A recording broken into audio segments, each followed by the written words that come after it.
very well save your life.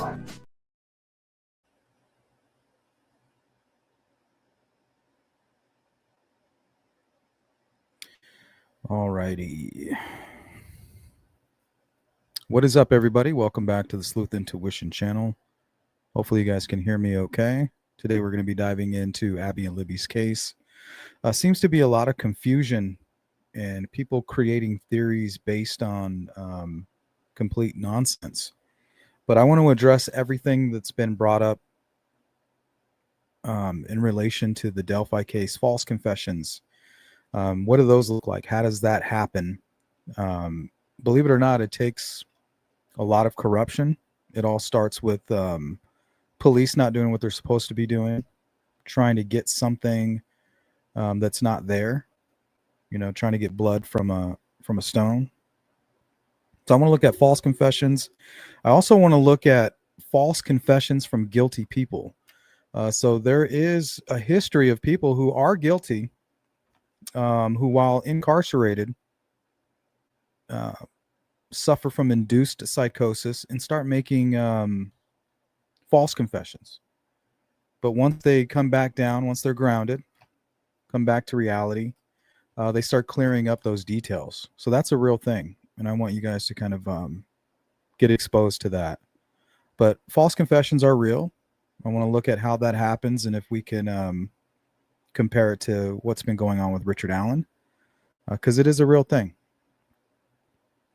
I also want to look at other opportunistic sexual assaults and those killers that were captured in their explanations of how they were motivated by sexual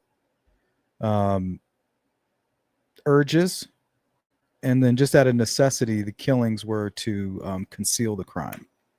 So that is a real thing. We're going to look at where all of the Odinism stuff comes from, right? That's the sticks. If there was no sticks and there wasn't Libby's bloody tree, there would be no discussion of Odinism. Murphy wouldn't have been looking into it, right? He says, hey, we're basically we're looking at a cold case here. Why don't we chase down this angle with the sticks and, what was found at the crime scene as possible Norse paganism? So they didn't truly believe that's what they were dealing with, but, they wanted to do the due diligence. You never know where it might lead. What else are we going to do? Keep terrorizing Ron Logan? Like we have nothing new there. Let's track down other leads. So the fact that Murphy and this group, Ferenczi and all these people that worked on that click, all those folks that were working on that angle, they were just trying to stay busy. They weren't truly chasing down some kind of gut feeling. So the fact that they did this and left all this information in the discovery, all it really was low-hanging fruit for the defense attorneys. What's up, Melissa? Scorpio says declines. Yeah, we're also going to finish with, did he do it alone?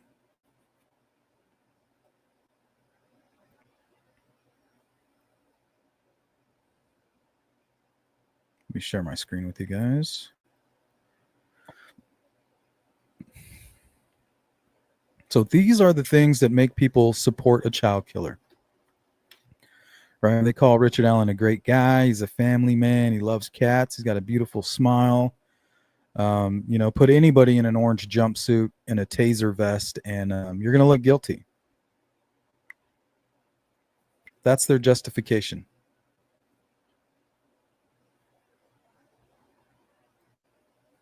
Okay, now these are the actual sticks from the crime scene. I think I stole this from, the prof maybe. So he went and outlined the actual sticks from the crime scene. That's what we're looking at right here. These are the sticks that were placed over Abby. And these are the sticks that were placed over Libby. Of course, this stick is much longer right here. For whatever reason, he cut it. Maybe just to fit. I'm not sure. But if it wasn't for these sticks, nobody would even be talking about Odinism or Norse paganism or Asatru or any of that. These are the only two reasons that we're having this these conversations. The sticks and the marking on the tree. That's it. There is no nexus. So I get sick of people talking about this nexus. They have a whole group of what they call Odinists, and they can't even find a nexus between the two groups, right? You have Patrick and Brad, then you have Elvis and his little crew, Johnny Messer, and all those guys. They can't even connect those two, right? They're trying to use Messer and anybody that's connected to him to tie them to Westfall and Holder. So they're doing their investigation. They're trying to make it stick. And just because that's sitting in the discovery doesn't mean that it's viable. But yeah, the defense attorneys are going to grab it because it fits into what they're trying to accomplish. And they did accomplish their goal. They confused a lot of people. They got a lot of people to buy into this. And it's mostly people that are new to the case and who are prone to this kind of bullshit. It's like a character flaw or something. You know, it's like making a murderer. It's the same shit. Paradise Lost, West Memphis 3. Putting a spin on it. And if your spin is the first spin that anybody sees when they're looking into a case, you know, first impressions, they seem to stick. What's going on, Don? Jari, Christine, how's everybody doing? Welcome in. Okay, so this is where it all comes from. And this is all gibberish. I mean, you're telling me because we have 3 sticks that are crossed, and they're not even crossed in the center, right? They're not even equal lengths. And I'm not even sure what's going on over here.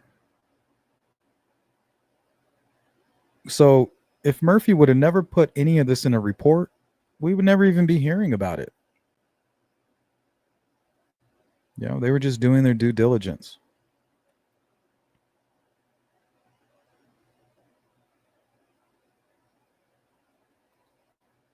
Welcome in, Stephanie. I disagree with you, but enjoy your content. Speaking of Westfall and Son, they bond out yet. Shake my head. Hey, people go to jail all the time. Doesn't mean it has anything to do with the Delphi. First of all, Patrick Westfall has nothing to do with the Delphi case, right? Until you can show me otherwise. We've done our own investigation. We know why the defense is pointing at them because of Murphy's report found in the discovery. That's the only reason you're talking about him. If there was no sticks and Brad Holder wasn't this guy that went around making runes with sticks, we would never even be having this conversation. So you can disagree with me all you want, but you have nothing to say for it. You have no explanation. You're just following it blindly. You're listening to defense attorneys and you're making them your leader, right? Everything that they're saying, they're supposed to do these things. They're supposed to create doubt. You're not supposed to take it hook, line, and sinker. So that's your responsibility. You have to take that journey on your own. And you are all alone on that journey.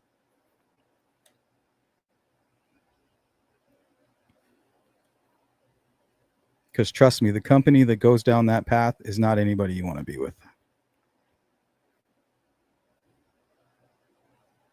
He may not be. I'm sure he knows who did it. Why would he know anything about the Delphi case? Why? Please explain to me why you think Patrick Westfall had anything to do with the Delphi case. Is it because these are runes? These don't look like runes to me. You're not even looking at the whole reason that people are looking into Holder and Patrick Westfall. You don't even care. You just like how it all fits together. You don't care if it makes sense. You don't care if it re-victimizes families. You don't care if it victimizes these guys who are the accused, right? You're just going to keep perpetuating the nonsense. Where are what runes do you see here? Why don't you just go ahead and give me the runes that are listed here? I'll wait. If you're going to support a child killer, you have to have something to show for it. You can't just come into my chat and say, oh, I respect you. I really like you. You're a really smart guy. But I disagree with you. Okay, tell me why. You can't tell me why. Because once you realize that you have nothing to show for it, it makes you look like a really bad person. It makes you look like this person who's going around supporting a child killer, and that is what you're doing. That's exactly what you're doing.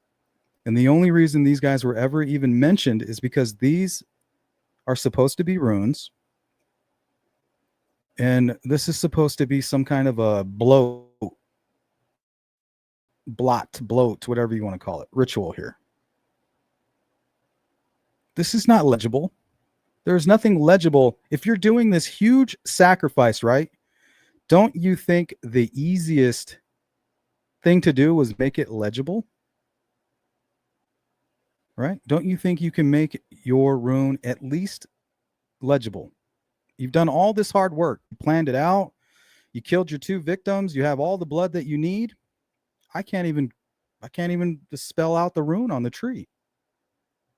There is nothing legible about what you see here because it's a handprint. So you're going to go ahead and support Richard Allen and accuse these other guys. I don't care if they're good, bad. I could care less what you do with them. But it's you that's doing it. For what reason? Because this is part of a bloat? Looks like a bloody handprint to me.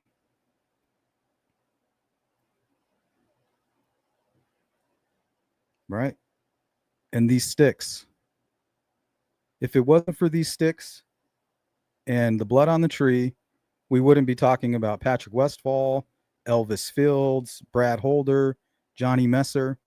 And the only reason we're even talking about them is because you had a group of investigators who did not believe in downtime. Like, we don't believe in downtime. We're not ready to go to the beginning yet. We need to figure out if these sticks mean anything.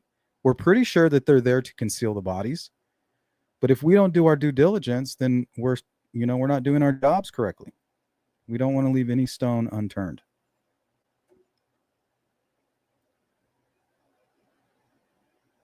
True Crime with Eve. Patrick Westfall had connections to Abby's mother and who she knew in the military. Okay, what does that have to do with the murders? Everybody knows everybody in Delphi, or has had at least 1 or 2 interactions, right, over the years. You're telling me Patrick Westfall having a connection, and it's a loose connection. It's not like they're friends. It's not like they hung out. They have friends in common. Oh my God, they ran into each other at a restaurant that she actually worked at. He's got to be involved in the crimes. Think about this. Think about what you're saying. You're supporting a child killer, and these are your reasonings, right? This is why I support this is why I support Richard Allen, because Patrick Westfall had connections to Abby's mother and who she knew in the military. Oh my God. That's diabolical. Yeah, but you can't tell me why, Stephanie. So go ahead, go on your journey. Good for you. Patrick Westfall is running the show. Okay, yeah. I mean, are you even listening to the words that are coming out of your own mouth? Like, do you understand how ridiculous that sounds? That's the stupidest shit I've ever heard in my life. What's up, CJK? Yep, I've read Anna's deposition. I'm not saying you're wrong. I just don't know what that has to do with the crime. Like, you're telling me that you're supporting Richard Allen, this guy with no alibi. He has a nexus to the crime scene, admitted to being there, still hasn't explained how he's not involved in the crime. And your reasonings are nonsense. I mean, do you not have a conscience at all? And yet here we sit talking about that crew because we have people like you and your crew, Stephanie, who are going around actually supporting Richard Allen, trying to get him off of the crime, picking every little thing and ignoring all of the factual information, right? How his confession matches perfectly with the data on Libby's phone and also with the testimony and time card punches of Brad Weber. It matches perfectly. You're not going to talk about that, though, are you? You're going to talk about how these sticks are runes. They don't look like runes. You're going to talk about how that handprint is an F or an upside down L. It's some kind of a rune, right? You're quick to talk about that. But let's not talk about how Richard Allen's confession matches perfectly with the data on Libby's phone and along with the testimony of Brad Weber. Let's not talk about that.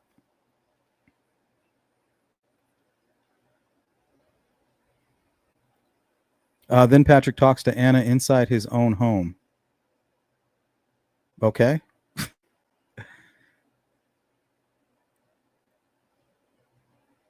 The gaslighting, my God. You're trying to gaslight everybody, right? Oh my God. Patrick Westfall met with Anna.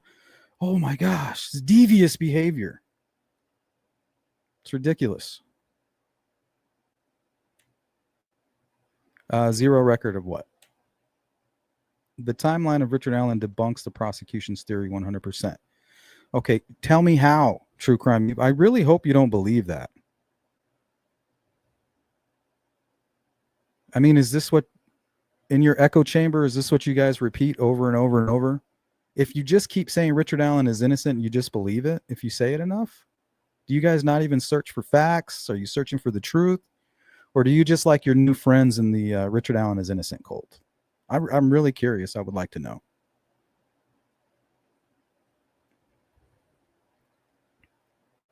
Buying what, Stephanie? Who cares who Patrick Westfall talks to if you can't tie him to the crime? Who can we tie to the crime, though? Richard Allen. What's his alibi? Oh, he doesn't have one. Interesting. It's just disgusting to see how you guys operate. Like, think about it. You're supporting a convicted killer. And I understand that false imprisonment is a real thing. False confessions are a real thing. But we have a real confession from him that can be supported and corroborated. Yet you ignore it and tell me that Patrick Westfall communicated with Anna. That's your evidence? Do you understand how ridiculous that you sound? Is that what's motivating you to support a double child killer? It's mind-boggling to me. That's all. I'm really trying to understand it. Yes, Stephanie, they're best friends. What does that have to do with the killing? The killings of Abby and Libby. Like, you don't make any sense. I don't know if the sticks were meant to be runes, but I also don't think they were placed accidentally. Well, why would anybody place sticks there? Obviously, they're for a reason, V. I don't put this on. Well, you can't put it on Westfall. And if you can, you need to have something tangible along with it, right? Oh, you talked to Anna. Like, what? Do you listen to yourself? That's ridiculous. Anna and Patrick Westfall talked. Oh my gosh. Wow, this is breaking news, everybody. Breaking news. Two people whose daughters are the same age and they share a friend in the military. Oh my God, they talked. I wonder what they would talk about. Maybe the death of her daughter. They have a kid that's the same age, goes to the same school. That might be somewhere to start. Oh, wait, they also have a friend that was in the military. Oh my God, these two people have something in common. He's a killer. McFly. Hello, McFly. What's up, Jinx? Richard Allen's timeline of him putting himself on the bridge at the time of the murders is airtight. Absolutely. And he goes, at least that's what I think. He goes, oh, I was there between 12:30 and 1:30. At least that's what I think. He never says 100%. Like, I wasn't there after 1:30. I wasn't. He doesn't say any of that. He says, I think that's my timeline.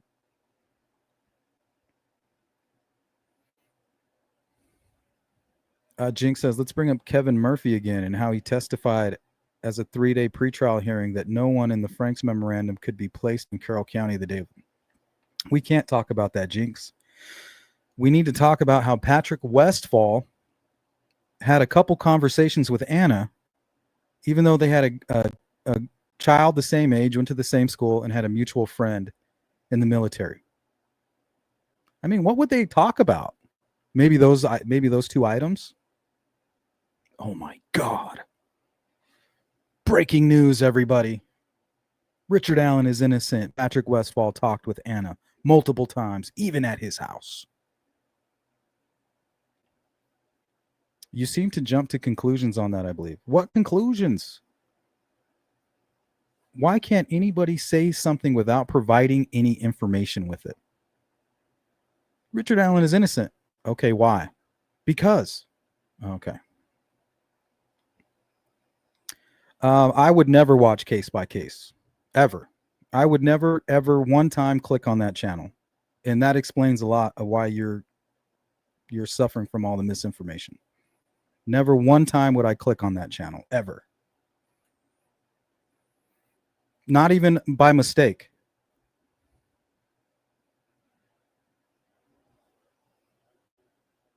Hey, what's up, Caesar? My question to the Free Ricky gang. If he is on the trail at 12 p.m., 12:15 p.m., 12:30 p.m., or 1 p.m., how does nobody see him or he them? We know there were people on the trails that would have passed. Even then, that could happen, right? Maybe I turned off. Maybe people just don't remember seeing him. Maybe he doesn't remember seeing them. So, I mean, there's nothing airtight about that, see-through.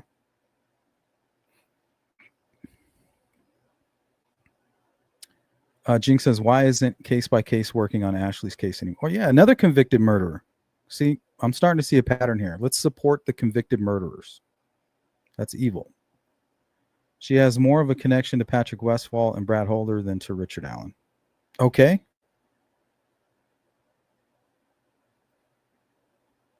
That's your reasoning? Jeez. Now I see that there's no, some people you can't argue with. You two bad actors, what up? I'm sorry I retired early and have to drop memberships until I work. Don't worry about that. I don't want you guys explaining any of that to me. I don't hold it against you. I don't give you guys special privileges. None of that. I'm just grateful. Jinx says, Amy case by case just used Ashley Garth's father like dust in the wind after she sucked all the, yeah, who cares? Let's not talk about, we don't talk about things that are irrelevant. I believe the sticks were placed there to throw off law enforcement, make them think it was ritualistic. I don't think so. To me, it's obvious, right? Let's take a look. It's absolutely obvious what he's doing with the sticks, right? We know that he moved Libby's body from right here where this huge blood puddle is. He moved her from here to behind the tree.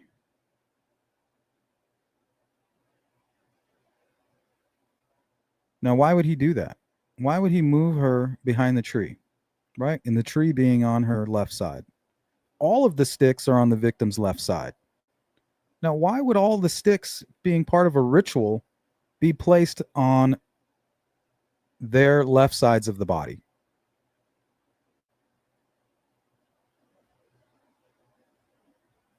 Let's take a look. It's pretty simple, you guys. Pretty simple.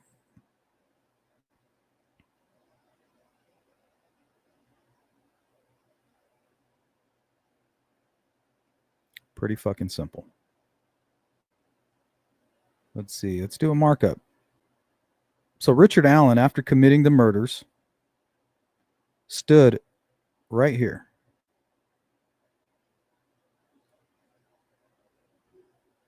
And from his point of view, he did a fairly good job of concealing the girls, right? He moved one behind the largest tree he could find, forced Abby to sit down on the ground here, and covered them all on the side of where the Monon High Bridge is and where the private drive is. All of the sticks are on the side to conceal the girls from view. So if you were standing on the Monon High Bridge, first of all, you have to deal with an extremely large tree that the girls are both behind. Look, he lined them up perfectly in a row with this tree. There was a shoe and a phone underneath Abby's legs. Why is that? Because he tricked Abby. He said, just sit, get dressed. She says, well, I don't have any clothes. My clothes went into the water. He said, put on Libby's clothes. Libby's clothes was right here. That's why there's no defensive wounds. It's not because they were tied up and hanging and part of some ritual. It's because they had their clothing held in both arms. Richard Allen walked up and just started attacking Libby.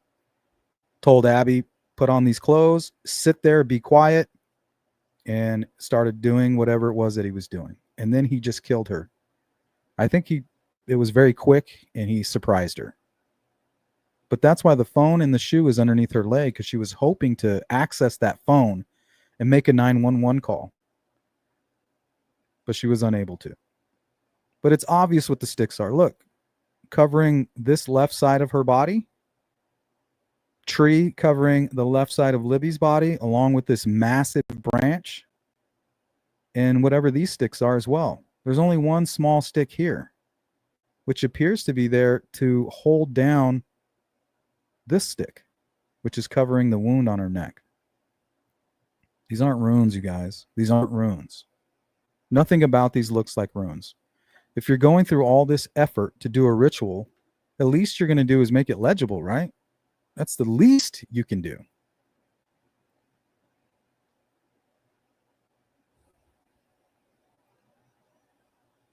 I love how everybody is sitting here saying, I think. Well, you can keep on thinking because that doesn't make anything fact.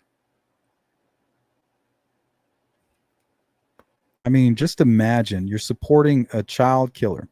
He killed 2 teenage girls, right? Very young, barely teenagers. And the reason you're supporting this child killer and trying to get him out of jail is because these are runes. This is a rune right here, right? This is some kind of a ritual. And the guy who perpetrated this crime faked his alibi. He faked it. And I think it is possible for him to do it. Why is he going through all this trouble, but yet he can't give us a legible rune? Right? The closest we get is to the 3 sticks that are crossed, which is something you can find common. You could throw down a box of toothpicks and you're going to find these, right? This is something extremely common. What's this? This doesn't look like any kind of a rune. Well, why did he put a rune over the blood? He didn't. He's covering everything that he wants to hide. What does he want to hide? He wants to hide this puddle of blood right here that's out in the middle of the open where Libby was. Well, why did he move Libby? Because he wanted to hide her behind this tree. Well, why didn't he move Abby? Because she was alive when he was moving Libby. He forced her at gunpoint is probably the reason that there's a bullet right here. Right? You're going to shut up. You're going to do what I say. Put those clothes on. Let me think. Right? I didn't plan for this. Just give me a second to think. Are you going to kill me? Are you going to kill me? No, I'm not going to kill you. But you need to shut up and let me think. That's when he does all this over here with Libby. Tells her to sit right where he wants her. Sit down right here. I want you to sit down right here. She sits down, Indian style, crosses her legs. She's hiding a phone inside of a shoe under her legs, trying to access it. And we can see that on Libby's data. There was somebody trying to access the phone. But it must have been wet. But you can see the sticks are easily, they're not to conceal from an aerial view, right? These sticks are only to conceal for if you were standing right here,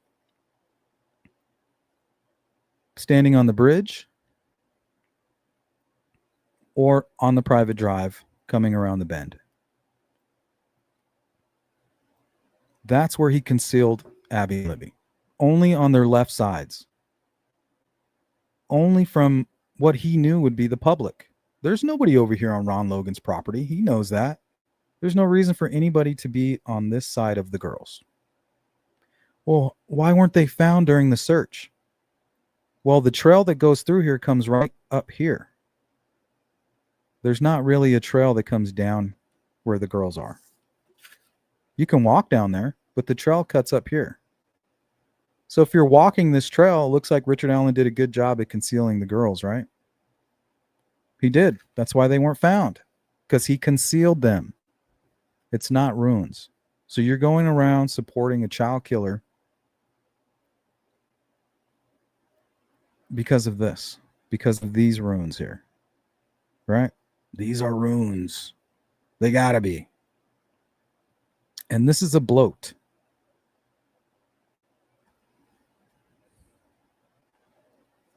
I lost my photo. Maybe it's in here. So if you never had a Murphy, if you never had the Odin report and you never had Brad Holder playing with sticks, you would never have this argument. It would have been some other argument that the defense team found. So another theory they could piece together that you guys would all swallow.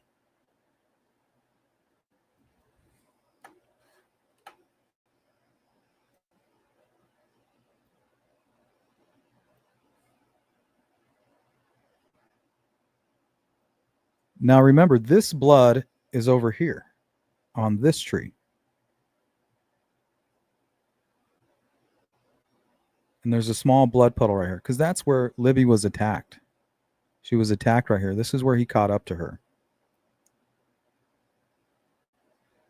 He caught up to her.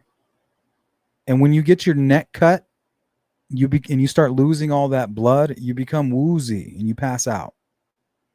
That's what she did. She leaned against the tree, right? She leans on the tree with her hand like that.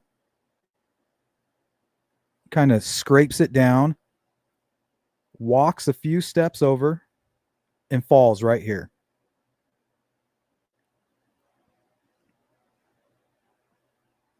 And Abby is just standing there going, what the fuck did I just witness? He reloads his gun. He re-racks it. Bullet comes falling out right there in the middle of those two. Right here. He tells her, stop screaming. Stop making all this noise. Put your clothes on. I'm not going to kill you. She says, I don't have any clothes. Well, over here at this tree where he just killed Libby, she had no defensive wounds because she was holding her clothing in her hand.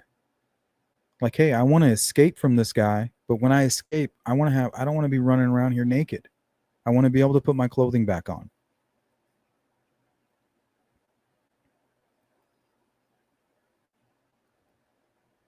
Well, we know that Abby dropped all her clothing. Here's some of her socks here. There's Libby's other shoe. There's Abby's jacket and Libby's shirt. So Libby dropped one of her shoes and her shirt. That's it. Abby dropped her jacket and her pants and her underwear and held on to her shoes and socks, or one of her socks. That's what she made it across with. So the fact that Libby was able to hold on to her pants and her hoodie and one of her shoe and the phone, because I'm sure the phone was the most important thing. Whatever hand was holding on to that, I think some of the items in her other hand to the wayside. So Abby loses her pants in the water trying to flee this maniac. So she doesn't have any. So what is she supposed to wear? If he's telling her, put on your clothes, right? He's kind of coming too. The adrenaline's starting to come down. Like, what did I do? What do I have to do? Self-preservation is kicking in.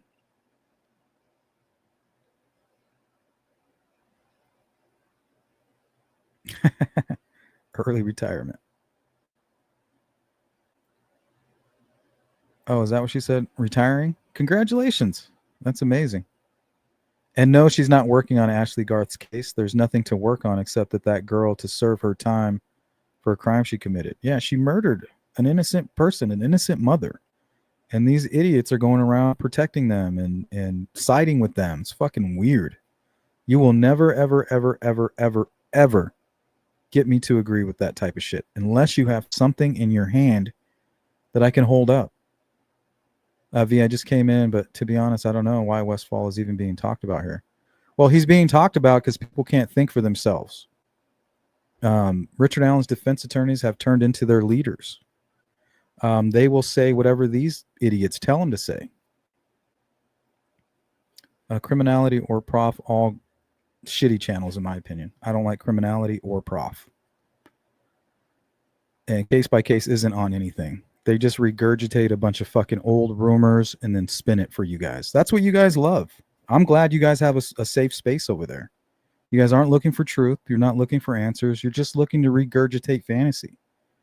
Hey, it's all entertainment for you. CJK agreed, Sleuth, that she likes to side with killers and she manufactures. They all do. They all do. I remember Criminality crying over Richard Allen. She cried. That's sick. What's up, Truffles? Good to see you, Louise. Haven't seen you in a minute. Where you been? Rescue, good to see you.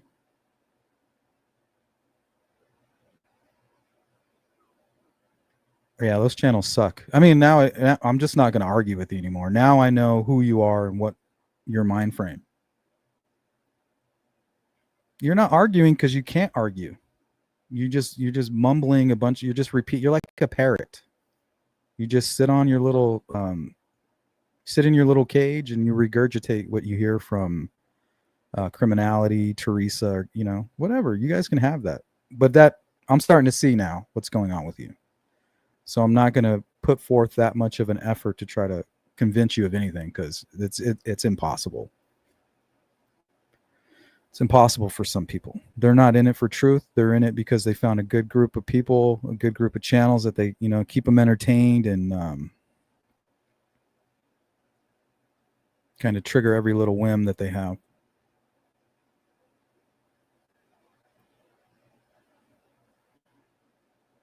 No, she can have them. 0 DNA, no blood in the car. Well, I'm not even going to argue explaining anything to you. You've already made up your mind. You love Richard Allen. You love him. He has a beautiful smile and he loves cats. He's a loving family man.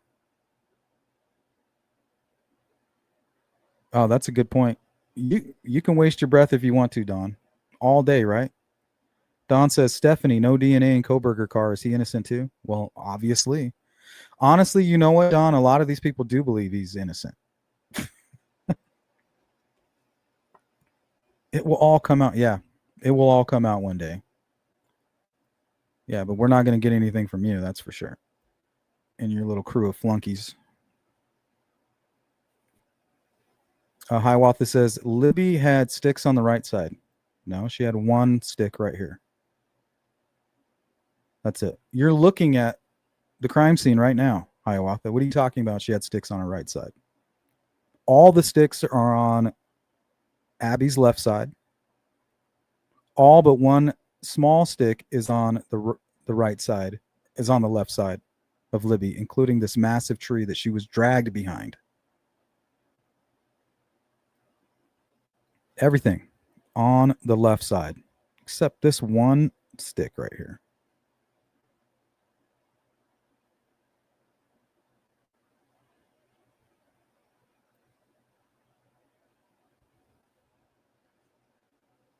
CJK says, Stephanie, you're not listening to reliable people. She knows that.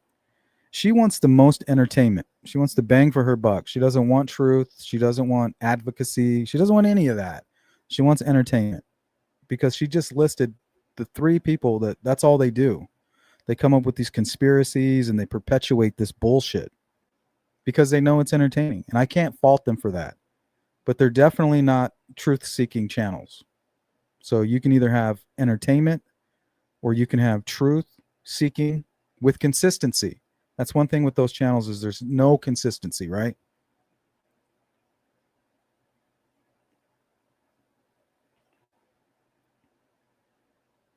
How many violent crimes where the perpetrator leaves their own DNA? Yeah, and some statistics say 2% or less. But Jinx, even wasting your time trying to explain it to somebody that doesn't want to listen, right? They got it all figured out.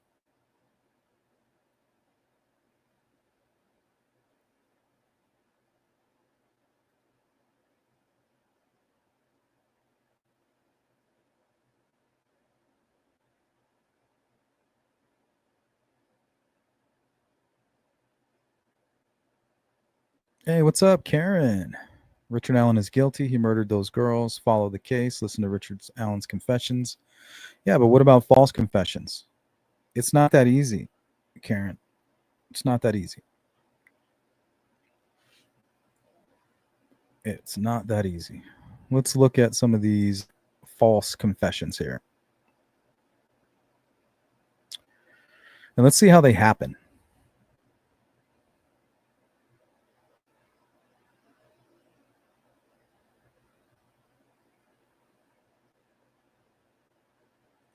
Well, actually, let's look at this first.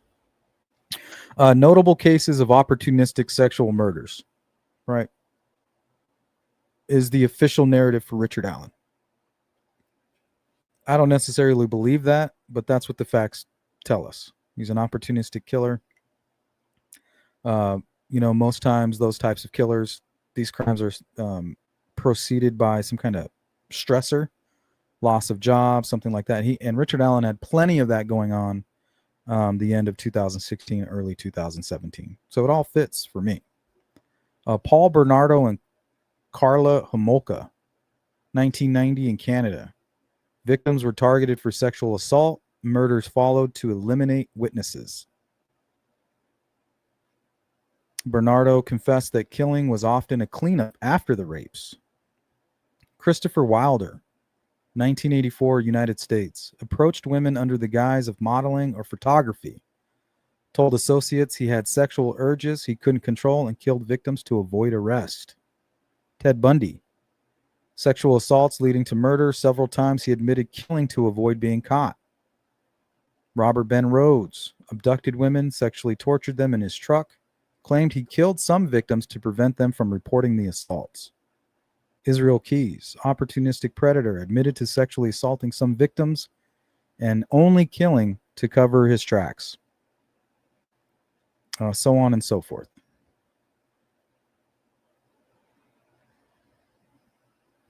Let's catch up on the chat here. Stephanie, why would white nationalists kill white children anyway? Well, creeps are going to do what creeps do. So I could totally see them killing white kids if that's what the evidence pointed at. But we don't have any evidence that there was any white nationalists or some kind of neo-Nazi group or some kind of racist group. There's none of that there. I don't know why we're even talking about that. If you don't have any factual information to back up what you're saying, why are you wasting everyone's time?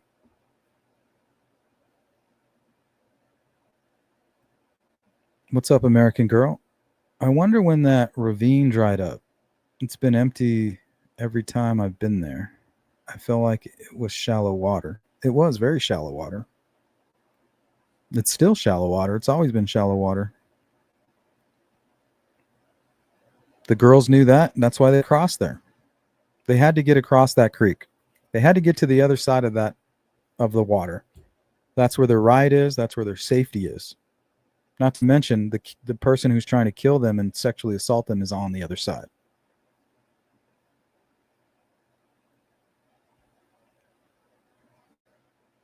So they teach this in the National Guard? Nah. Yeah, poor Ricky. He's just this little guy, right? They just let him into the National Guard. He couldn't really pass boot camp. But he was just so tiny and little. They were so nice to him, right? He was just such a good family man, and he had a daughter and this great wife. He was just like a normal guy, So we're just going to let him in the National Guard. He doesn't have to pass any of the physical requirements. He doesn't have to live up to any of his duties, right? There's no way he was able to physically commit this murder. Think about it. What did Rick actually do? Force two little kids down a hill and right over here into this area. Force them to undress at gunpoint. Hasn't done anything physical yet. Right? The only physical thing that he had to do was chase these girls.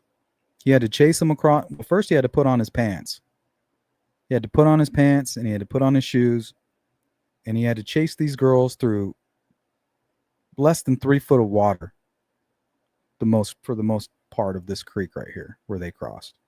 That's it. So you're telling me that he had to do what 2 young little girls had to do? So Rick couldn't do what these 2 little girls could do. Because that's all he did. They crossed the creek, went up a 2-floor embankment.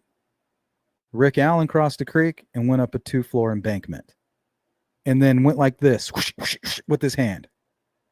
With 2 girls that were defenseless and holding items in their hand with their neck totally exposed. That's all he did. Tell me what physicality is needed to accomplish what was done to these girls. Not much. Anybody can swipe a blade. There was a case that we covered of a young girl. She was 16 years old, and she killed her mom's athletic boyfriend with a knife. And he saw it coming. Almost killed her mom, too. Took on 2 people at once, including a large man. Just with a knife.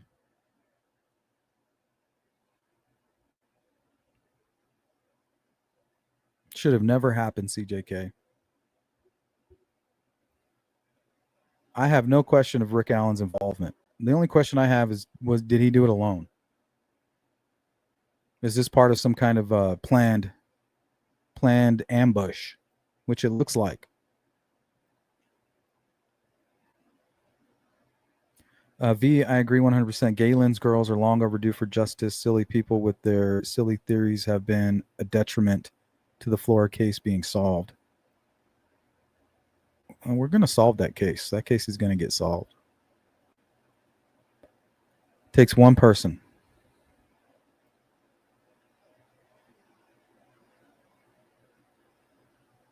There you go. This is one of them. I'm not sure. I should mention the others, but there are some. Yeah, they're not even worth mentioning, honestly. What's up, Growing Crazy? Ashley just appeal denied. You just like Cryptex. People are defending Ashley too. That's disgusting. Some people think just because you can get an interview with somebody or you communicate with them, you automatically have to defend them. Nobody has any honor or integrity these days, and no consistency.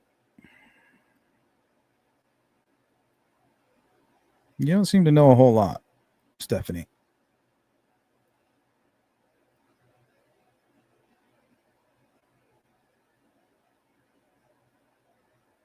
Let's see. I was meaning those that were present in court. I don't think Sleuth was, but I don't know. No, I wasn't, but I've read every transcript from the courts. So people that were there at trial were doing their best to write down notes, right? We don't need that anymore. We have all of the notes. We have everything from trial. I don't need any other YouTuber. I don't need any reporter. I don't need anything. I have what I need. The transcripts.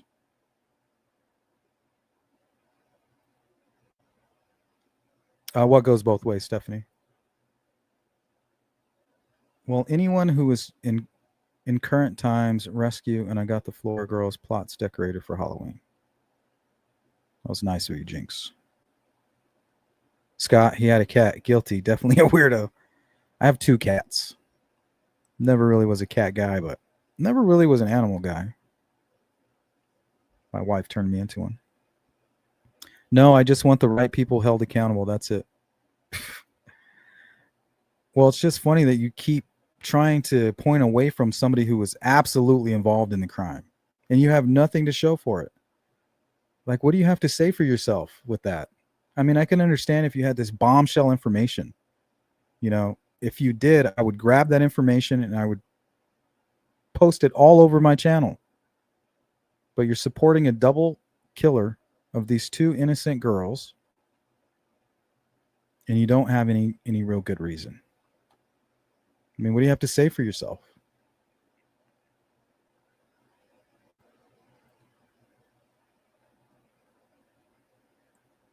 Stephanie says nobody else besides Richard Allen talked about the sexual aspect. No other suspect.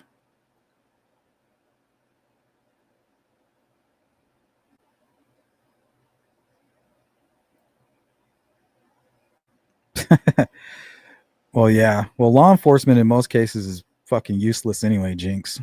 Honestly. I mean, really, what did they do in the Delphi case? You know, they didn't do anything. If anything, maybe they didn't want anybody to find Richard Allen.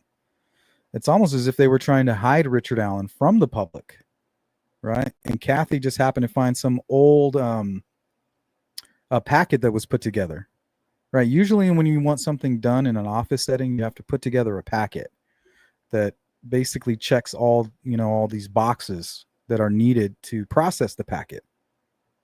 So those packets are probably laying around everywhere. Some of them getting thrown in the trash. So that's what cleared. Cleared might not mean that Rick Allen was cleared. This just might have been whoever was putting this packet together, leaving notes there, like, you know, cleared. And I think it's possible that Kathy Shank wasn't even meant to find that folder, you know, and now that she did, Pandora's out of the box. You can't put Pandora back in. So now you got to figure out a narrative. Because we all know that Jerry Holman had the Richard Allen information. It wasn't like Kathy was sitting on it. It wasn't like Dan Doolin misfiled it. It wasn't like you had an FBI employee doing anything nefarious, I hope, It sounds like they were trying to erase every iota of information that pointed at Richard Allen. It's almost as if they didn't want us to find him. And why don't they want us to find this guy? He's nobody. I don't know. Maybe he's connected with somebody that is important, like a Dave McCain or somebody that actually has influence. So the fact that Kathy Shank found that, I'm not convinced that she was supposed to, or that it was part of some plan. I feel like somebody just left one of these packets laying around, and all the other packets or information were destroyed or hidden. And the fact that she just found that, it should have been in the trash.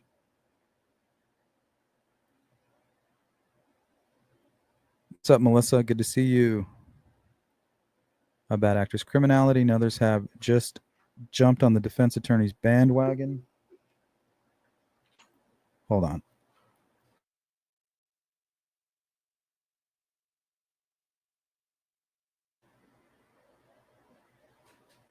Let's read this. Criminality and others have just jumped on the defense attorney's bandwagon. Why don't people? Well, I think people do see that, but some people aren't mad at that, right? Nobody wants to come on the Sleuth Intuition channel all the time and hear all this factual information.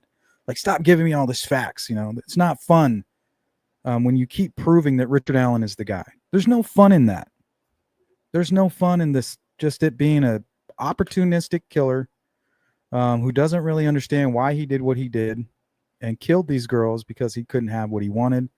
And once he tried to take what he wanted, he didn't want to face any repercussions for that. So he murdered these two girls. That's a pure psychopath. But that's not fun for these people. They want it to be some kind of ritualistic killing. It can't be that simple, right? It's the ritualistic killing and the cops are involved in it. That's what they want. They want the entertainment. They don't want truth. So if that's what you want, don't even come to this channel, because we're not going to be able to find a dialogue, right? The only reason they're going down that path is because they want the subscribers. That's exciting for people. It's entertaining. Nobody wants to hear about how Richard Allen, this little guy working at the CVS, family man, just one day went out for a hike and killed two girls, right? You're telling me that this case that we've been following, this high profile case, it's that simple? That's boring. I'm going to go over here where they're making it seem like it's something that it's not.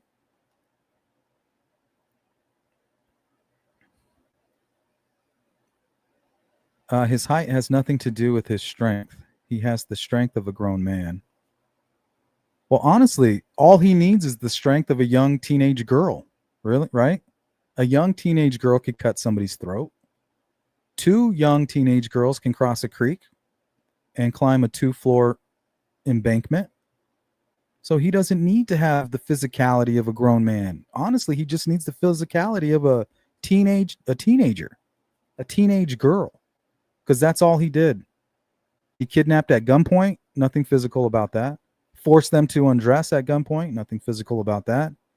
Well, they ran and they crossed that creek and they tried to get away, and he had to catch them.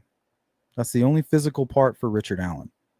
The rest is him swiping a blade across flesh. And it sounded like a razor blade at that. There's nothing physical about that. A 12-year-old could do that. I think he set up to look like that. It's well-known history there. And he said it himself to his wife that he took their lives to save his own. He probably went there for himself, then changed. That I don't know.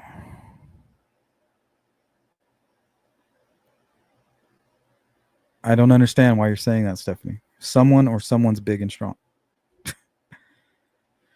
If you're not going to be honest with yourself, I mean, I'm not going to continue wasting my time. Maybe the chat can help you out, but I'm not going to waste my breath. All right, let's go back into some of this other stuff. Let's see. Charlotte, what's up? Lori Daniels, welcome in. Don, you don't have to be strong or physically fit to do it, Richard. Absolutely. And the thing is, he could be those things, right? Remember that video we saw him flopping like a fish? I mean, he's jumping like 2 feet off the ground and wiggling in the air. You're telling me that guy who can do that in December of 2016 couldn't run and chase two girls across a creek that's 3 feet deep? Is that what you're telling yourself? Yep, Stephanie, or a teenage boy. See how refreshing the consistency is when it comes out, right? You hear it? Doesn't it just feel good when you're being honest with yourself even?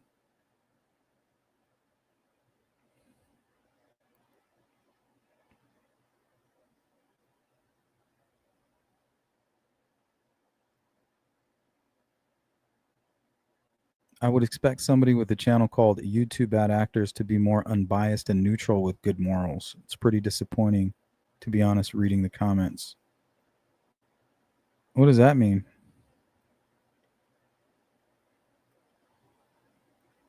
That's inconsistent. What's inconsistent? It's easy to say that's inconsistent or that's wrong or that's right. You have to finish the sentence.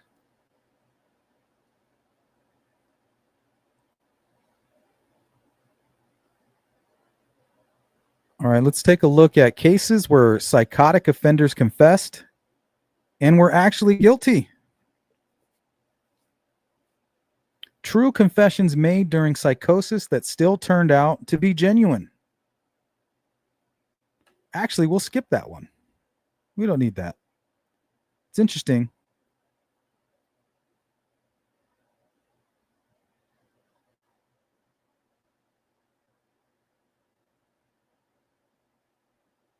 Let's see here. False confessions due to psychosis.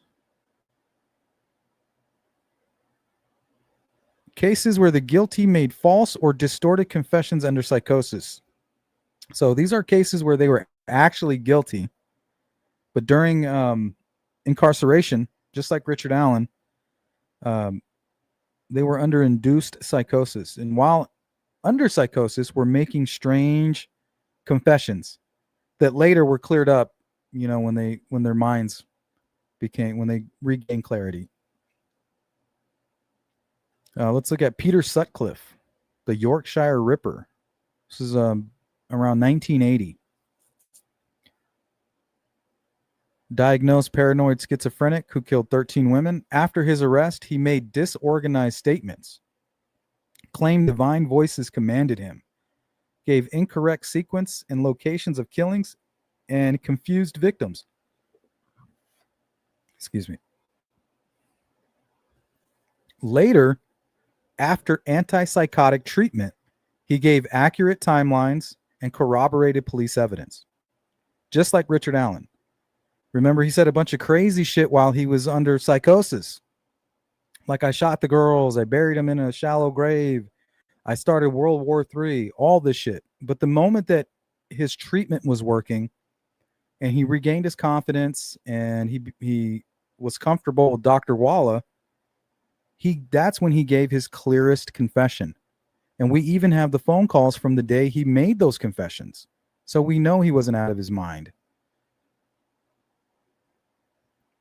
Let's look at Dennis Rader. He was not psychotic long term, but he reported dissociative episodes during killings and confessions, claimed alternate personalities he called Factor X, or a bad Wichita spirit that actually committed the murders, provided jumbled victim sequences. After stabilization, corrected his confession, detailing precise bindings, addresses, and post-mortem staging. Details match forensic data exactly. So do you guys understand what I'm saying here? I'm saying that you can be guilty, be held in jail or prison. That could induce psychosis or the stress of it all. And then you can start making false confessions while you're still innocent. It's like people can't wrap their mind around that.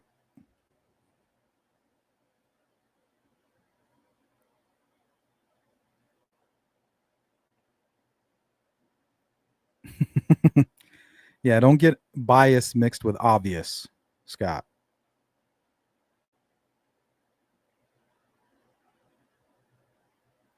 He criticized Gray Hughes, but doesn't come across much better in chats, in my opinion. Gray Hughes is a piece of shit. So let's just make that clear.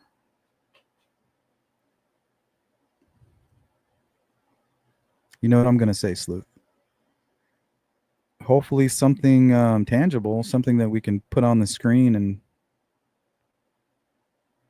something that has representation.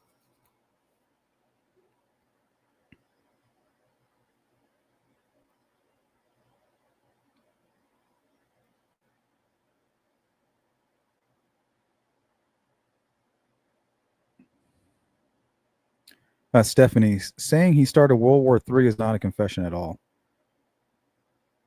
I know, but he obviously didn't start. Like, it is a confession. It's a false confession, right? I started World War III. Did he start World War III? No. So therefore it's false. And he must be innocent, right? He's confessing to starting World War III. Well, if he confessed to killing Abby and Libby, what the fuck's going on here? You have to pay attention to the nuance. You need to listen to Rick's call to his dad before admitting it. He's innocent. You all wait. That's disgusting, Charlotte. We've read his call to his dad. It's obvious manipulation. God, this is sad.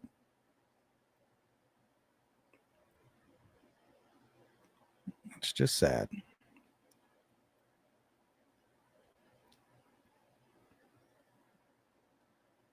Jinx says Gray Hughes is the biggest YouTube grifter. Maybe that's how you have a successful channel. You just use psychology on your viewers, right? Just find all those people that like mean men. There's a lot of people out there that, for whatever reason, they're drawn to mean male figures. I don't know. Maybe it's something to do with relationship with their fathers when they were growing up. I don't know. But they literally go there to Gray Hughes' channel and let him just abuse them. It is quite the sight.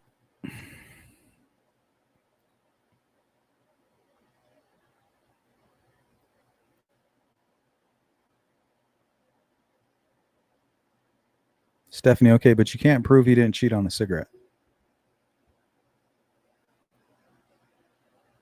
See, I think some people just struggle. I think they just don't understand. They can't grasp.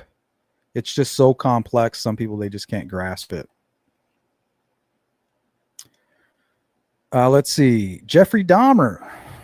After arrest, Dahmer described bizarre rituals and supernatural motives, speaking of power energy and zombie creation.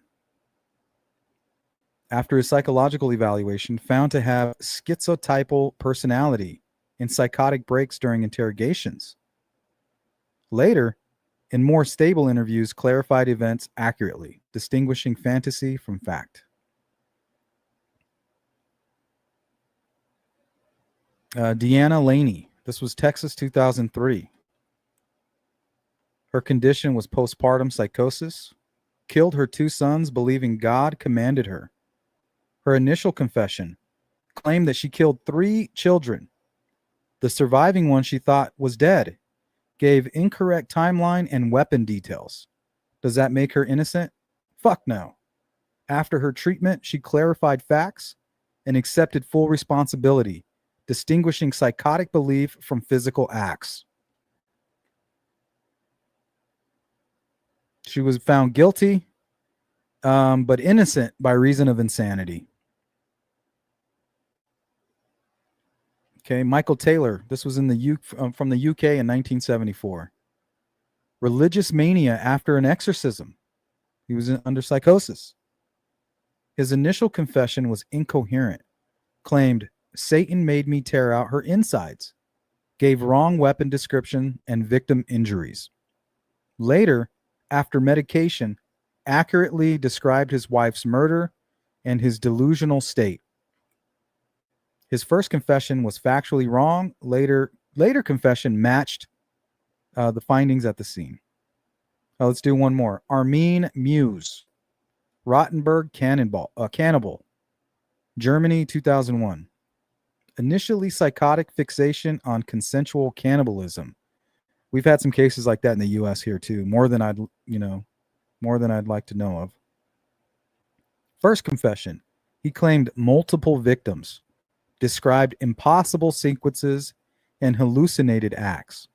Later, after psychiatric stabilization, gave a verified single victim confession that matched digital and physical evidence. The result, convicted of murder, first confession shown to be delusional inflation of events. It's simple, you guys. The fact of the matter is, the good confession that came from Richard Allen came while he was medically well. He even tells his wife during the phone call, I'm well. I just want you to believe me. He even told Dr. Waller, like, look, I'm going to call her back. I'm going to call her back. I'm going to confess to her, and I want you to stay here. I want you to sit in the room so you can see what I'm dealing with. I want you to understand why I'm going so crazy. The one person that I care about and the one person that I need in my corner to find any peace won't allow it. Don't go anywhere, Dr. Walla. I want you to sit here, and I want you to see how my wife will not believe me. That's what Walla testified in court, that he gave a detailed confession and wanted her to see that his wife was not listening to him. Now think about how frustrating that would be, right? You're lying, you're lying, you're lying. They throw you in prison, you're lying. And all of a sudden you're like, you know what? This is going to give me a heart attack. If I die, I'm going to hell. I need to find forgiveness for what I did to Abby and Libby.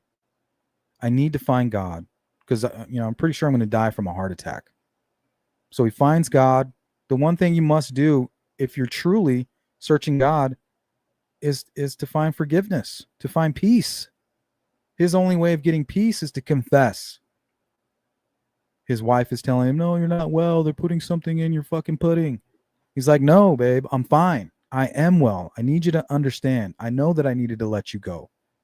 Right? He doesn't want to let his wife go, but she won't let him confess. That's what he means by I need to let you go because you're in the way of my peace. Lori Daniels, wonder if Abby and Libby were his first. I don't know. Makes you wonder, Lori. Some of his confessions, he said he shot girls in the back and buried them in a shallow grave. But that could be all part of psychosis. You can be guilty of a crime, suffer from induced psychosis, make a bunch of weird confessions, snap out of it, and then come back to reality and go back to your real confession. It happens.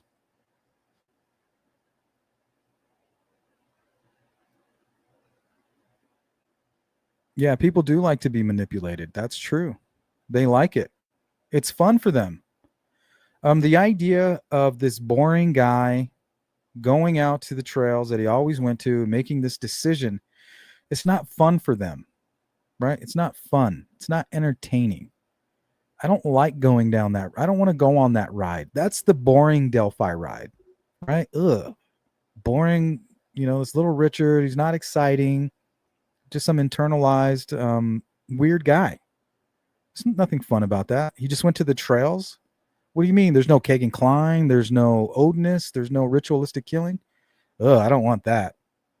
I need to skip off of Sleuth Intuition's channel. Let's go over here where that's all they talk about, right? It's fuck the police. There's corruption, Freemasonry, ritualistic killing, Odinism. And no, there are no questions, right? Don't ask why. How do you know this? Where did you hear that? Who's your source of information? None of that is being asked because they don't care. Right? If you can fool me, please do that because that's more entertaining for me. I just don't know why they feel the need to come over to my channel and say, Rick Allen's innocent. And then you ask them why and they leave. Go over there. Go to your little cult channels and regurgitate the Frank's memo and act like it's some kind of factual piece of factual document. Go ahead and continue playing that make-believe game if that's what makes you happy. But you're not going to come up here spewing nonsense and have nothing to back it up with because I'm going to call you out on it. And I'm still waiting to be called out on the information that I'm providing. I'll allow it if you can do it.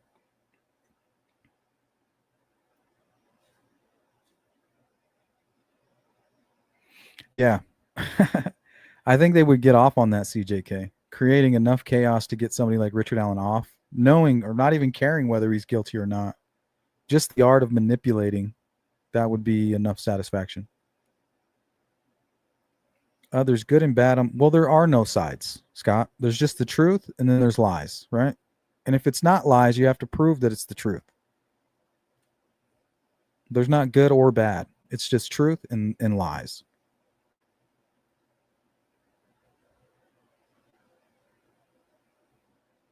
But yeah, you might have a lot of people pushing lies, trying to wear a mask of truth. So, but yeah, the proof is in the pudding.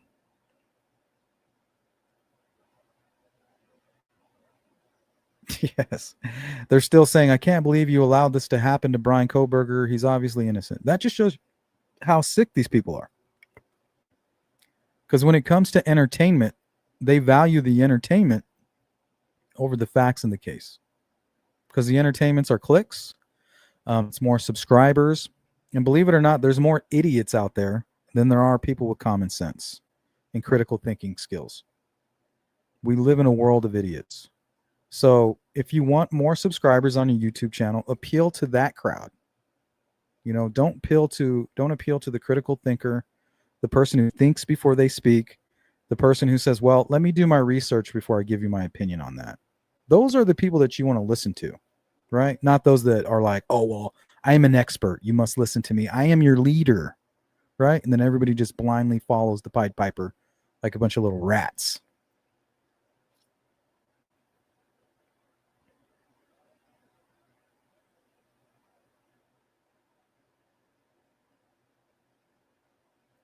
Stephanie, Richard Allen even sighed when Kathy said, you didn't do it. He's like, Jesus. Yeah, we can listen to those calls. They're short. So these are the calls that he made to Kathy. So Dr. Walla went and grabbed him out of his jail cell and says, hey, I got the cordless phone for you. You have your privileges. If you want to make any calls, you can do it here, while you're with me. And I'll even give you your privacy. We'll dial the call and you can talk to her. So he calls his wife. Let's listen to the first call. This is Rick Allen calling his wife without Dr. For Walla English, in the room. press 1. Facility. To accept it and is I am. hello set to monitoring and recording. Thank you for using GT. Okay, so this is what we're going to do with these phone calls is to prove that when he made this confession to his wife Kathy and to Doc, so what he did was he made the most detailed confession to Dr. Walla, right? This is what happened. I went with my mom. I didn't want to hang out with them. Came back to the trails, bundled up, grabbed some beer, laid in wait, attacked these girls. I really didn't care how old they were, tried to sexually assault them, was interrupted by a white van. We crossed the creek and I killed them so they wouldn't tell on me. That's exactly what Libby's phone tells us. That story matches perfectly with Libby's phone data and the testimony from Brad Weber. We have supporting information. So why would you argue that? The only thing that you could say was, oh, he made a false confession. He was out of his mind at the time. Well, guess what? We have 2 phone calls from the day that he made those confessions. This first one is after he confessed, tried to tell his wife. She didn't listen. She hung up on him. Right? So then he calls her back and tells Dr. Walla, please stay in the room with me. I want you to see what I'm dealing with. Watch. I'm going to confess to her like I did you, and she won't let me. Like, I just want her to listen to me. I just want to give all the details. I want peace in my life. But that's the one person that he cares about the most. And if she's not letting him confess, he needs to show his doctor why that's driving him crazy. You want to know why I'm going crazy, doc? Stay in the room and watch this. Well, here's the first call. Yeah. Hello? Hello?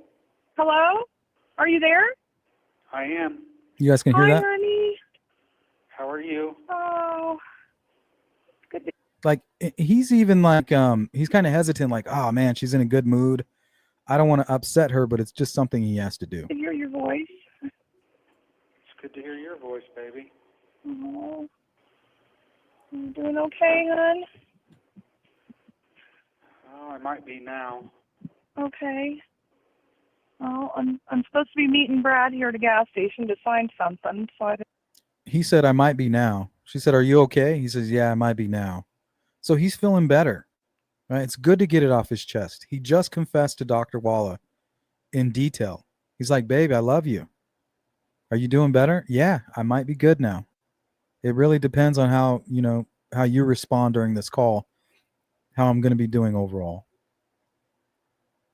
didn't know what that was about, but are they going to move you? I don't know. Okay. What's up, Dark I Side? think maybe I'm losing my mind, but I'm not sure. Oh, no. No. No. So they allowed you to call, or have you been able to and just couldn't? Oh, great. This is the part where it gets weird. See? He's like, oh, great. Like, now I have to upset my wife. It's going to get weird now, babe. Yeah. I'm right here. Oh. Are you okay? Yeah?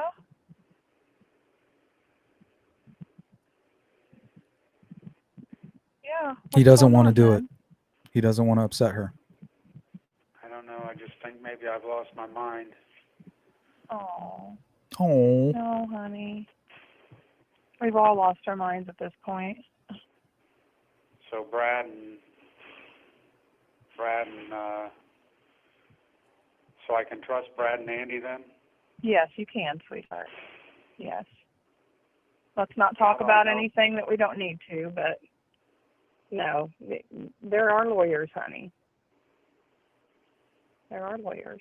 So what I think Richard Allen meant by can we trust them? He meant, are they going to represent me? The one thing that his attorneys, Brad and Andy, didn't do, they didn't represent Richard Allen. They represented Kathy Allen, and they represented her denial. And they used that as fuel to drag Richard Allen basically on the hard concrete until his entire back peeled off. So what Rick Allen is asking is, can I trust them? What he's really asking, Kathy, is, can I trust them to represent me? Because what he wants is peace. He's found God. He knows that he could die by a heart attack or some other some other ways or means. He needs peace. The only way he's going to be able to truly get forgiveness from God is to repent, to confess what he's done, to seek actual peace. And I think that's what he wanted. I think that's what he meant. Can I trust these fucking scumbags? Can I trust them? She says, yes, you can. But at the same time, she's saying, don't say anything on the phone. But when Rick says, can I trust them? What he's saying is, I'm going to say everything. And I need to make sure that they're going to represent me in my intentions. But they don't do that. They know that he has this personality disorder and that his main focus is his wife, Kathy. So if they can manipulate Kathy, they can drag Rick Allen where and whenever they want to. And that's what they did at the expense of Indiana and the United States, at the expense of the tax dollar.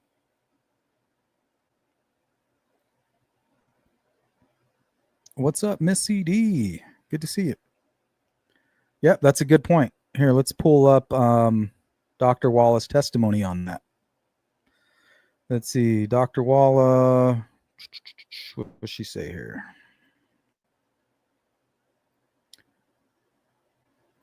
Okay, so this is about the phone call. So you see him out of his cell as well, correct? Yes. And the arrangements are made for a cordless phone again? Yes. And you assist him with contacting his wife again, is that right? Yes. On this particular day, does he reach her? Yes. And do you step out of the room? She says, right. Rosie says, for privacy? Excuse me. And upon coming back in, what happens? He said he wanted to call back to tell his wife that he did it and that he said to me, I want you to hear this so you can understand. So this is the call before he says that. Let's finish it. Well, I need to tell you something anyway. Okay. But real quick, just to kind of back up what you were saying, this is the last line to her testimony.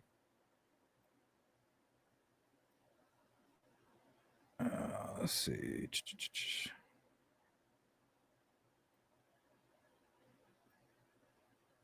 Okay, so, and then in conclusion, under assessment, you note psychotic symptoms are not significant, and he's responding to treatment, and he's compliant with treatment. Is that correct? Says yes. So he's not sick right now. He's confessing to Dr. Walla. He's trusting her. He's feeling better. He's like, I might actually be able to find peace and get through this. I need to call my wife and tell her what's going on. Like, hey, can I trust them? Because I'm getting ready to confess. And it's obviously not easy for him. Are you sure you want to talk to me over the phone? I think I have to. Okay.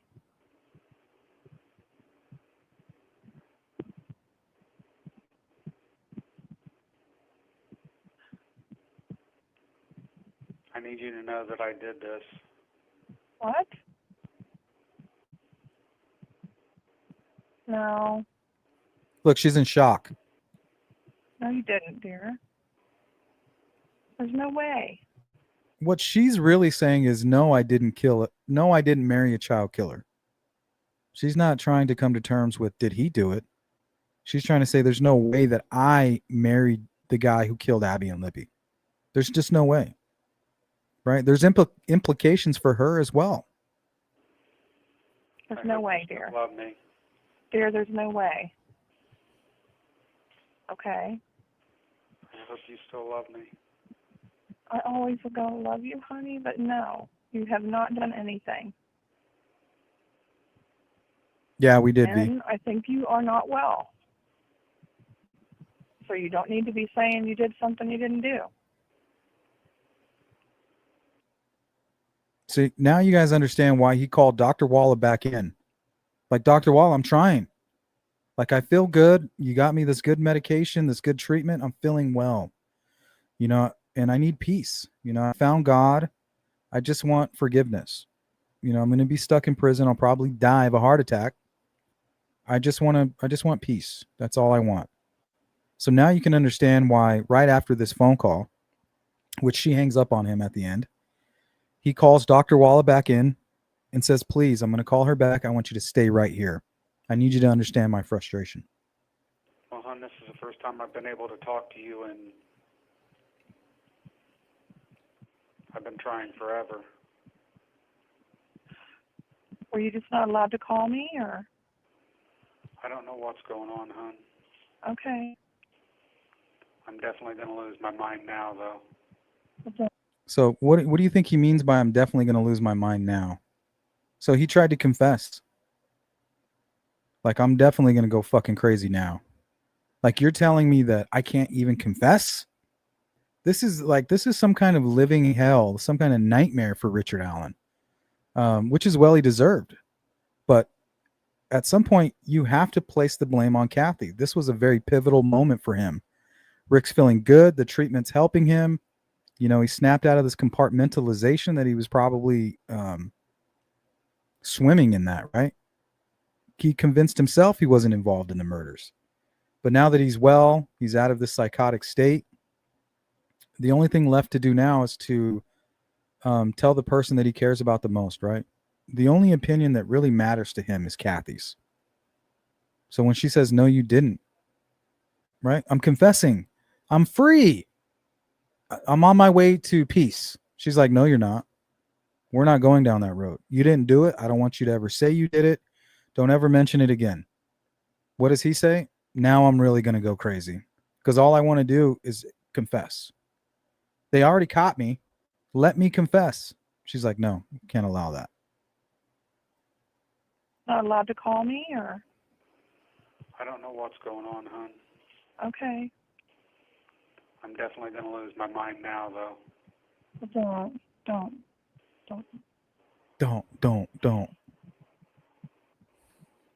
I'm supposed to be meeting Brad here for some reason, so I don't know. I've been asking for personal visitation, and that's not going through. And I know.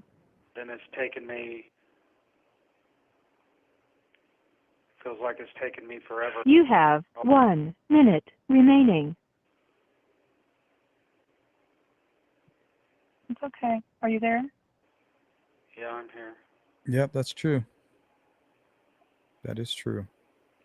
I'm just CD. trying to be at peace with things. See, I'm just trying to be at peace with things. This is the most pivotal moment in the case right here. This is where we could have learned if other people were involved. If Richard Allen, if Kathy would have just been like, all right, you did this, well, we're going to figure it out. But the truth is, once Kathy admits that she believes that Rick is responsible for this, she's not going to stay with him. She doesn't want to deal with all of that. This is the person she spent her entire adult life with. She loves Rick Allen. She loves him for all his faults. Right? That's the father of her child. It's going to be the grandfather of her child's kids. For me to accept that he's guilty, it tears all of that away. It tears the grandchildren away. It tears away their future. And it tears away at her own soul. Right? How did I not see this? How am I a person capable of marrying this monster? So the implications of Richard Allen's confession are not just him finding peace. It's everybody else finding total chaos. He wants to put chaos on them while he finds peace. And Kathy's not having it.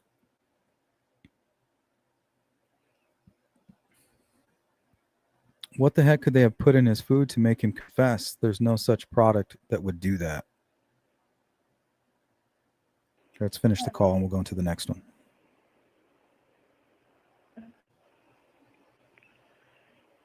And I had a dream that I needed to let you go, and I didn't know how to let you go. And Well, then you're dreaming stuff again. Okay? See, and right after these two phone calls, now that Kathy won't let him confess, this is when the call to his father happens, right? This is when the he calls his father. This is damage control.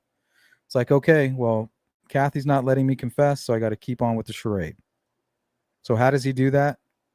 He calls to manipulate his father, talking about he might say some weird shit. He starts sowing the seed of false confessions because he can't confess. He's not allowed to. The person that he cares about the most won't allow him to. So what does he do? He goes on with the game, playing Mr. Innocent. How does he do that? He has to explain away these false confessions. How does he do that? By feigning and malingering and manipulating his family. So people like to bring up this call with his dad where we have those transcripts, and the call itself wasn't released, but the call with his dad was right after this. And it makes total sense if you know anything about Richard Allen and the way he's proactive and he uses countermeasures. All he's doing is using his father to manipulate his wife and his mom.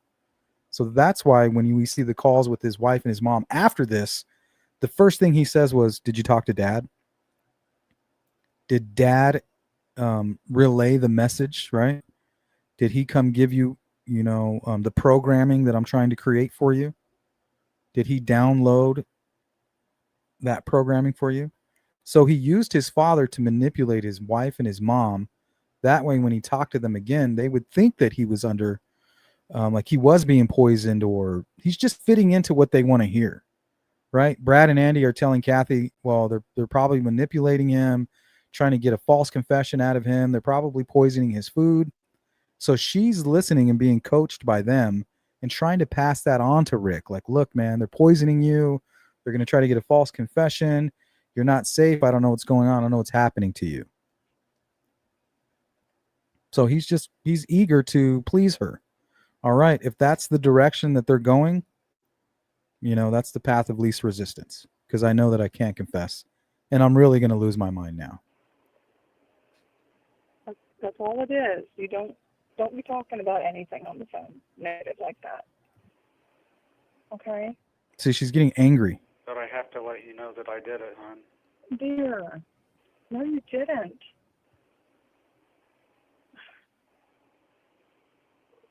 There's no way. There's no Right. way. There's no way I married a child murderer. There's no way. Thank you for using GTL. She hung up. Click.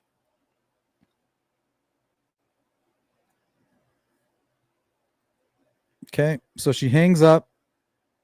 Let's see. Okay, so you step out of the room, right?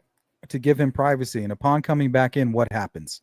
So this is her coming back in after that phone call. He said he wanted to call back to tell his wife that he did it. And then he said to me, I want you to hear this so that you can understand why I'm losing my mind. Right? I want you to understand what I'm dealing with. Did he proceed to call his wife again? Wallace says yes. And did he confess to her regarding the crime that he's charged with? Yes. Okay, now let's listen to that call. So he's already confessed to Dr. Walla in great detail, and he wants to do the same thing to his wife. He wants peace. She hangs up on him. You didn't do this. Click. Stop saying that on the phone. You need to listen to your attorneys. And then she hangs up on him. Well, he calls her back, and he For demands English, press 1. that his doctor stay in the room so that she can understand that Kathy will not allow him to confess. And that when he loses his mind, she'll understand why. An inmate at the call, press monitoring. Me. Hey, Hello? hey, Hey, it's me. yeah. She's like, yeah. I need to know if you still love me, baby. Yes, dear. See, he's called her twice to confess to her, you guys. This is not a madman. This is not Dr. Walla feeding him information and now he's comfortable. Like, oh, that's what happened? Okay, let me tell my wife what happened. No, this is him receiving treatment, medical treatment, successfully, finding his confidence, and doing his best to tell the one person that he cares about the most what happened. She's not allowing it. Now he's even calling her back. The same day that he made this detailed confession to Dr. Walla that matches with Libby's data, this is the second call where he's attempting to let his wife know. He's making a stand. I'm confessing. It's over. I'm done with this. She won't let him. Think about the answers that we could have received that we don't have today if she would have just allowed him to just finish the fucking sentence. Okay. And everybody else will as well?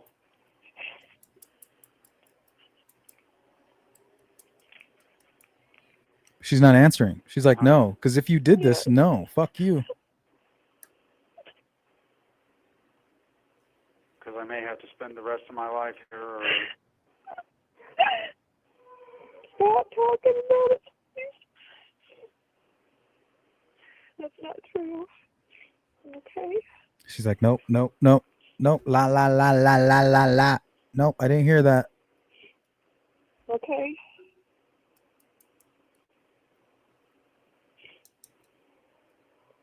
I don't understand.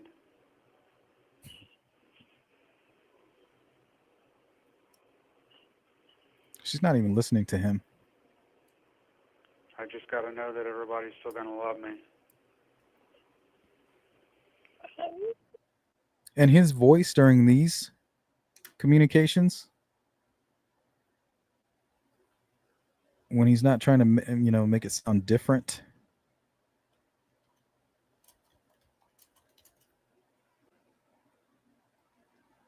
Guys.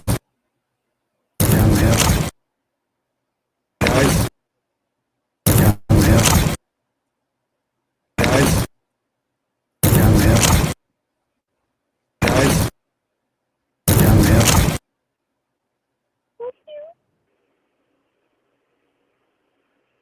Because I may only be able to see you one last time. Do you understand what I'm saying? Yeah, thank you. It's not true. No. She's saying it's not true. It's not true. It's true, honey. No, it's not.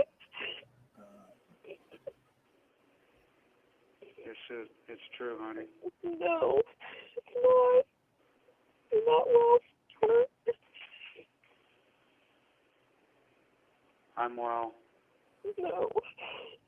No, you don't. Yes, I am, honey.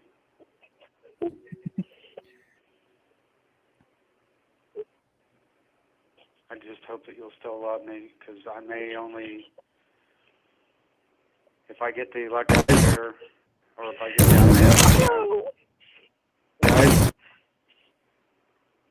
No, honey, that's not going to happen. No. If it does, will you be there for me? Yes.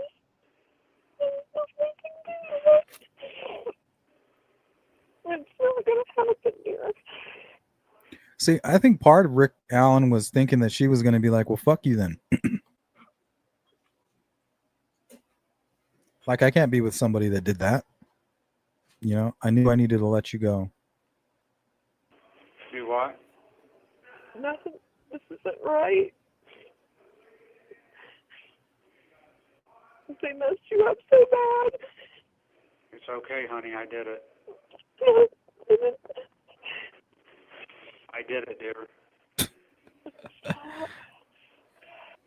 I don't know how much more clear it needs to get for some of you folks. Clear as day. So these two phone calls are from the same day that he confessed to Dr. Walla. So he's absolutely guilty. The only question is, what was his motivation? Was it really sexual? Was it an opportunistic killing? What's with all of these Instagram photos being sent, you know, or what's with these Instagram photos that Libby downloaded to her phone on the way to the trails that literally are pointing to her, to the crime scene? So let's pull those up. I mean, this shit is baffling.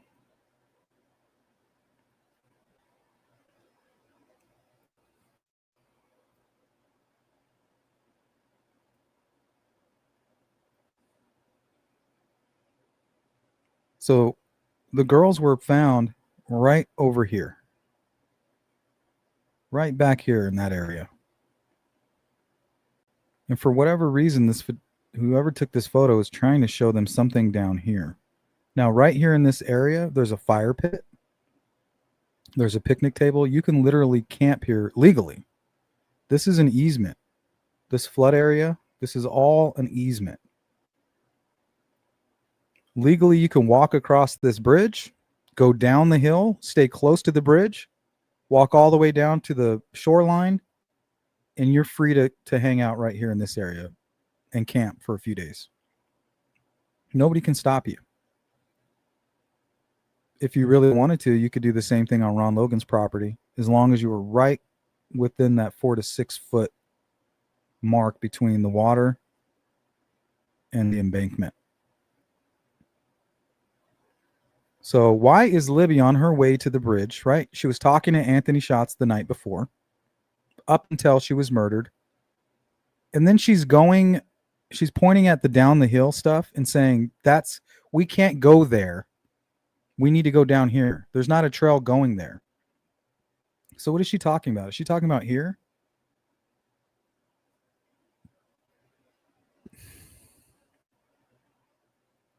Here, let's pull that video up.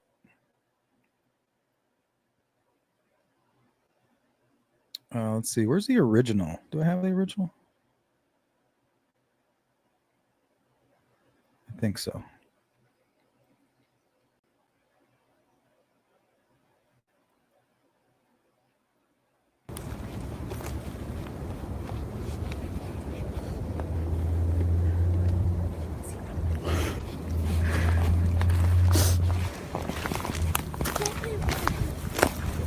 See, this is the path that we go down.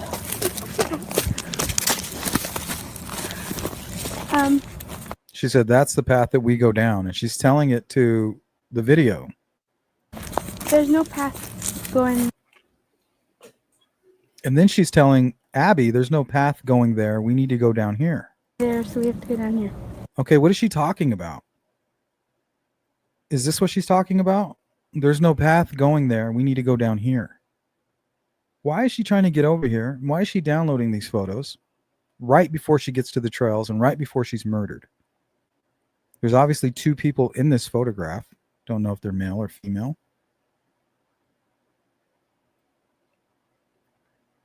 So it's almost as if they're showing her this area right down here along the shoreline. Why do they want her down here? It's almost like she's being tricked into crossing that creek. You know, like Anthony Schatz was like, hey, I left you something. I went to your favorite spot, the bridge. I crossed the bridge, went down to the south side, and I left you something down there. I left you a gift. All right. I'm out of town, but you should go get the gift. I left it for you. Since you guys couldn't meet us yesterday, I went down here and left you something.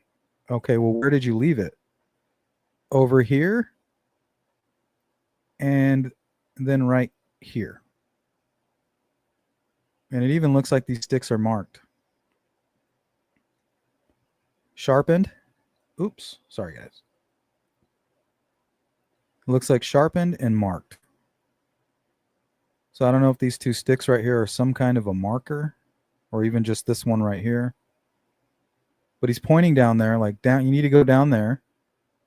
And to be exact and specific, right here. And Libby's saying, Go in there, so we have to go down here. there's no path going there, so we have to go down here. Go in there, so we have to go down here.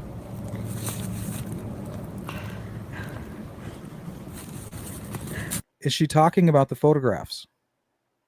And is Rick Allen one of the people who is sending her these photographs, tricking them to go down there? All they need is for the girls to go across the bridge and down the hill. Maybe even just get across that bridge. We'll take care of it from there.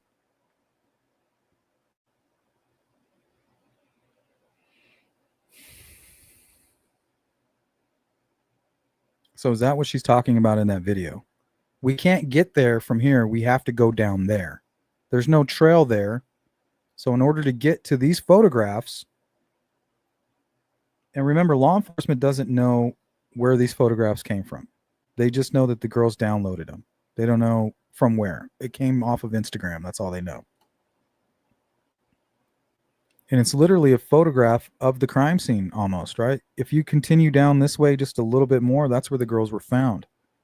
So if you're a killer and you've pre-planned and you have this set up where you're trying to ambush and trick and lure these girls to cross that bridge and go down the hill, doesn't this kind of fit that narrative? Right? The camera is pointed right at where the girls were found. And then again, there's a close-up, what appears to be once you cross the bridge and go down there, like go right here, go to this area.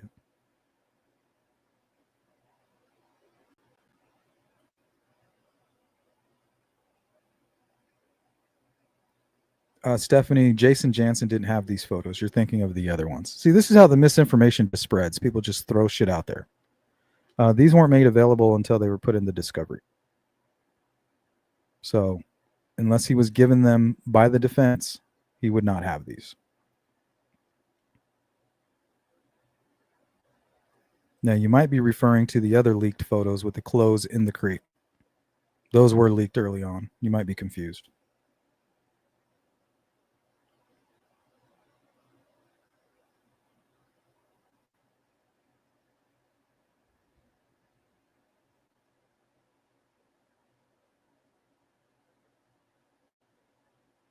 So these photographs were not taken until they downloaded the data off of Libby's phone. These photos came directly from her phone. So nobody should have these photographs until they were made or put into the discovery. What's the fishy? It's the shoe tree over on that side of the bridge. No, the shoe tree's not over there. The shoe tree's not over here. The shoe tree's in the opposite direction, down the private drive.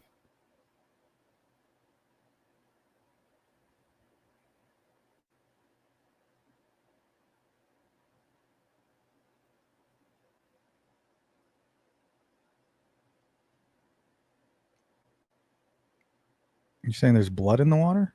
What?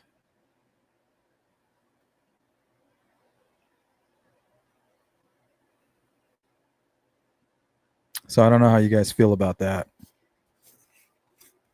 So that's really what I wanted to talk about today was false confessions and how guilty people can make false confessions while under psychosis. I wanted to talk about opportunistic killers and how most of these killers, their intentions are not to kill. They usually are sexual in nature, their motivation, and the killing is a byproduct to conceal that crime. You might be talking about Fish, Stephanie. I don't think you're talking about Jensen. I think you're talking about Gavin Fish.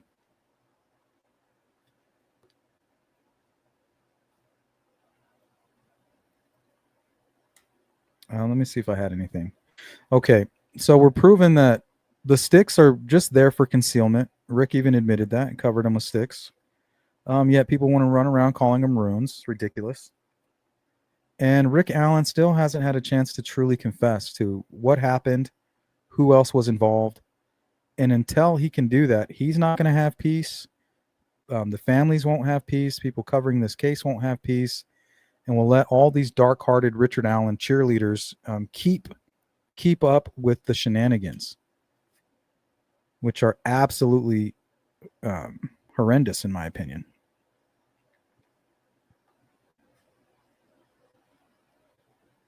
So this will be our 5-minute warning, you guys. Go ahead and fill in the chat with anything that you feel like we missed. So we talked about, well, that is one thing that we didn't talk about. Hold on. So there was a case of a guy named Brian Hooper Sr. And let me see if I still have my notes on that case. Let's see, Brian Hooper. Now, this is an actual false imprisonment, which a lot of people try to compare to the whole Richard Allen situation. It's just not accurate. Let's see, where am I?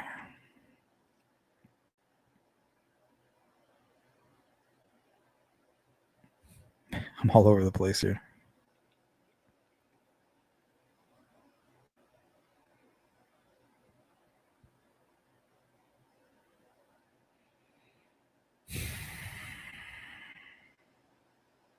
Maybe I can research it. Brian Hooper Sr. false imprisonment.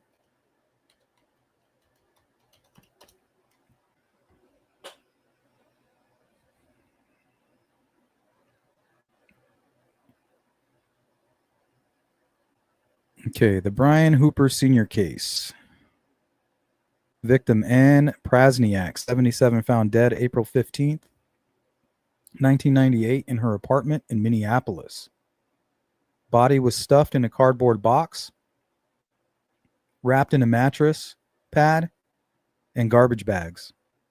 Ankles bound with electrical cord, wrists, head, and face bound with tape. Ruled asphyxiation. 1998, Brian Hooper Sr., convicted under the name Brian Hooper, was found guilty of first-degree murder, felony murder, burglary, and felony murder while kidnapping. He got 3 life sentences. The principal witness was a woman originally identified as Shalaka Lewis, later Shalaka Young. She testified that she saw Hooper commit the crime and helped hide the body. 4 additional witnesses testified that Hooper made incriminating statements. Some alleged Hooper said, "I did some fucked up shit. Had to kill the motherfucker. The old bitch on top of it." Some of the witnesses were given incentives, leniency in other cases, or cash in exchange for their testimony. Right? That's why you can never trust a jailhouse snitch. And a lot of people like to bring that up with the Delphi case. Oh, well, Reese provided information that nobody knew because of Ron Logan and Keegan Kline confessed to him. Well, most times you have somebody that's giving information like that because they're in on it, right? Keegan Kline giving the information to Reese Davis, and Reese Davis might even be talking to the actual killer in Keegan Kline, right? He's the only one to officially confess. All right, post-conviction efforts. Over the years, multiple witnesses recanted their statements, including those who claimed Hooper made incriminating remarks. And those were people who were locked up with him.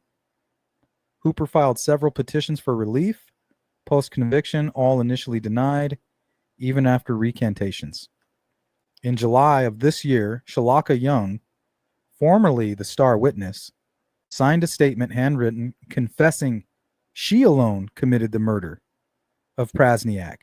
She said she was wrong in implicating Hooper. She also repeated this confession in a recorded prison phone calls to loved ones and to law enforcement in Georgia and Minnesota. So it's interesting here about Young coming forward, Shalaka Young, and saying that she's the one that committed the murder and that she lied. Well, she too found religion. She found God, and after that, she needed her peace. So she came forward and confessed. So once again, apples and oranges. This shows how Reese Davis coming forward with these so-called confessions by Ron Logan and Keegan Kline really is extremely dangerous. And if you're looking for false imprisonment, false arrests, that's how it's going to happen. So you can't support Reese Davis and the bullshit that he's doing and then still trying to support Richard Allen. It just doesn't work that way. It's not consistent, right?